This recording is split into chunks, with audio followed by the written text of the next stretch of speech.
Pois é, eu quero confessar para vocês, meu amigo Laércio está aqui, ele é juiz, eu não devia confessar isso na frente de um juiz, mas eu matei 3 filósofos franceses. 3, então, eu vou ler um verbete bem curtinho, do Félix Guattari, fui eu que matei. Vou explicar por quê. Eu matei Guattari, Deleuze e Jean-François Lyotard. 3 dos maiores. Vocês podem pensar que eu estou mentindo, mas eu vou provar que há fortes indícios de que eu os matei. A gente estava lá em Mykonos, eu compro o jornal Libération, morreu Guattari. Ah, que pena e tal, o cara ia me dar uma entrevista e tudo, ficou assim. Voltamos para Paris, passou um tempo e tudo, eu marco uma entrevista na casa do Gilles Deleuze. Bom, super entrevista. Se aproxima o dia. Na tarde anterior, ele se jogou pela janela. Eu comecei a ficar... Sem relação clara sobre causa e efeito, assim. Aí, eu consegui o telefone do Jean-François Lyotard, autor do livro A Condição Pós-Moderna, para mim, um dos homens mais inteligentes que eu conheci. Era um show conversar com ele, porque ele era tão inteligente que ele fazia com que qualquer bobagem que a gente dissesse, ele fazia com que aquilo parecesse inteligente.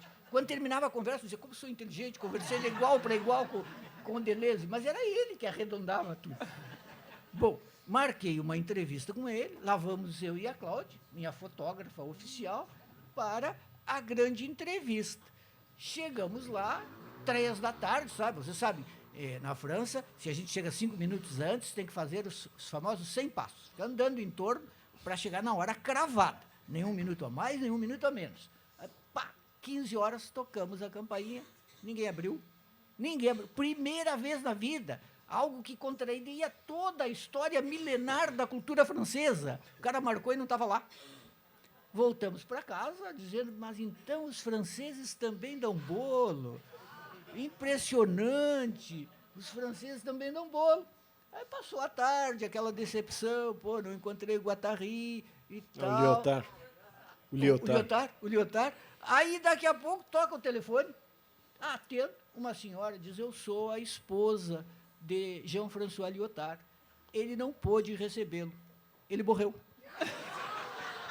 Mil desculpas. Pô, eu tenho uma lista de sugestões para ti aí. Sabia, né? Boa.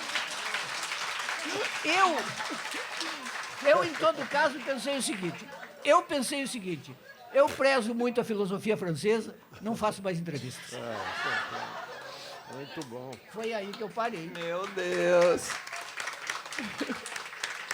O francês tem fama de ser frio, distante. E, no início, a relação custa a engrenar. Mas, depois que começa, eu diria que é para sempre.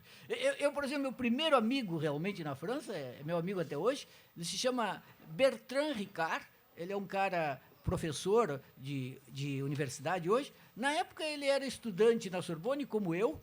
Eu ainda estava chegando, 2, 3 meses, um frio danado, cinza, eu me perguntando o que eu faço aqui. Tinha largado a 0 hora para ir para Paris e estava meio assim, ainda não muito convencido. E aí eu ia para aula na Sorbonne, aula de uma Fesoli, um anfiteatro bonito, chamado Anfiteatro Émile Durkheim, aquela coisa, vai subindo assim, uma porta na frente, um quadro enorme, sobe as escadas, outra porta no fundo. Eu sentava quietinho lá e ficava ouvindo, e vinha aquele cara, inverno rigoroso, entrava lá na frente, subia todos os degraus, saía lá atrás. A turma toda parava. Só fazia isso. Só fazia isso. Uma vez por semana ele entrava, subia, saía lá atrás. Um dia eu saía atrás. Claro, senhor. Ô, meu. Qual é que é a Qual tua? é? Como é? E ele disse, conversa rapidinho, música brasileira, ele conhecia tudo. Fã do Caetano, do Chico Buarque, sabia tudo. Literatura brasileira, conhecia um monte. Virou uma amizade para sempre. Aí aquela Mas amizade... e qual era a performance essa ele fazia? Eu perguntei por que tu faz isso. Ele disse, eu não sei bem, eu chego, olho, espero que esteja acontecendo alguma coisa interessante, não tem nada interessante acontecendo, eu saio lá atrás. Mas aí começamos a ir nos cafés da frente da Sorbonne, virou uma grande amizade, uma coisa assim, veio a Porto Alegre. Ele veio a Porto Alegre E aí, na época, isso faz muitos anos, 20 anos mais que ele veio a Porto Alegre, chegou aqui, ele implicou com os mosquitos. Ele meteu na Logo com o quê? Qual é o problema do mosquito? Né? Implicou que ia ser picado por um mosquito, que ia ter uma doença grave e tal. Ficou completamente paranoico e tive que levar no pronto-socorro. Chega lá, o médico diz, mas ele não fala português? Não, não, ele é francês. O médico ficou encantado. Nunca tive um paciente francês. O médico disse, ele não tem nada, absolutamente nada, mas eu estou muito satisfeito de tê-lo como paciente. Bom, aí nós tentamos convencê-lo, olha, Bertrand, a gente convive com os mosquitos aqui, desde os portugueses chegaram em 1500, de lá para cá a gente convive com os mosquitos, fica na boa, fica tranquilo, não vai dar nada. Não deu nada, os mosquitos na época não eram tão agressivos como os de hoje, ficou tudo bem. Mas que bárbaro. Eles estavam implicando com os nossos mosquitos. Eu já estava quase defendendo. Pô, mosquito brasileiro. Produto nacional. Nacional, genuinamente nacional. Mosquito bacana. Ele via, ele ficava assim, olha, ficava olhando assim, um mosquito. Pô, mas como? Eu não tinha visto mosquito. Mas tu não é da geração que pegou a Brigitte Bardot no auge, né? Tu já pegou ela uma senhora. Não, ela já era uma senhora. Não, e quando eu fui para a França, ela já era uma senhora conservadora, conservadora, extrema-direita, certamente votando no Bardella e Marine Le Pen e tudo mais. Mas, quando ela era a Brigitte Bardot, Brigitte Bardot e Alain Delon, as pessoas mais bonitas que a humanidade já produziu, na minha modesta opinião. O Alain Delon está aí, né? Tá. Querendo morrer, não deixam. Ele quer que seja autorizada a eutanásia. A família está brigando pela herança, não quer. Mas eu quero ler um verbete sobre uma rua. Eu acho muito legal na França, em Paris, por exemplo, que muitas ruas conservam os seus nomes medievais e são nomes que, por exemplo, em Porto Alegre não foram conservados. Outro dia eu mostrei para o meu amigo francês, Philippe Joron, que eu queria que tivesse vindo aqui hoje, mas ele foi para as missões, que nós tivemos uma Rua dos Nabos a 12. Rua dos Nabos a 12. Era a Rua do Correio lá, né? Nome maravilhoso, imagina, a Rua dos Nabos. Vai lá na Rua dos Nabos a 12. Mudaram tudo por coronéis, generais e tudo isso que a gente não lembra quem é. Bom, em Paris, por exemplo, esses nomes se mantêm. Por exemplo, tem a Rua do Pas de la Mule, a Rua do Passo da Mula, que nunca mudem esse nome. Quanta poesia! Ela vai do Boulevard Beaumarchais até a Place des Vosges. Conta-se que, quando foi aberta, lá por 1603, havia por ali uma pedra servindo de escada para montar a cavalo. Conta-se também que nobres e plebeus, nas névoas da história, chegavam até ali cavalgando mulas. O imóvel de número 2 dessa rua de nome singular data do século XVII. Paris nunca perdeu a ocasião de emplacar seus heróis nas suas ruas e avenidas, mas soube conservar o pitoresco e a imaginação popular em nomes que ainda fazem sonhar e sentir a força do cotidiano. Rue du Pas de la Mule, Rue du Pot de Fer, Rue des Acacias, Rue des Amandiers, Rue de l'Arbre Sec, Rue des Arbustes, Rue de l'Arc-en-Ciel, Rue de l'Ave Maria, Rue de Catrivant, Rue Serpente, de Pendu, Rue de l'Avenir. Rua dos Enforcados. Olha que maravilha, uma Rua dos Enforcados, a Rua do Arco-Íris, a Rua da Ave Maria, a Rua dos Arbustos, a Rua da Árvore Seca, a Rua dos Quatro Ventos, a Rua Serpente, tudo a Rua do Futuro. Não é muito melhor do que Rua do General não sei o quê, do Coronel não sei o quê? Muito melhor.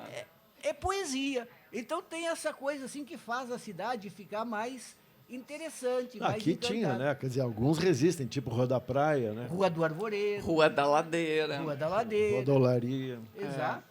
Rua dos Cachorros, onde eu morei. Isso faz com que fique muito mais Viva. autêntico, mais viva, mais popular. Eu me lembrei, tem um ensaio do Ítalo Calvino, que morou há muito tempo em Paris, né?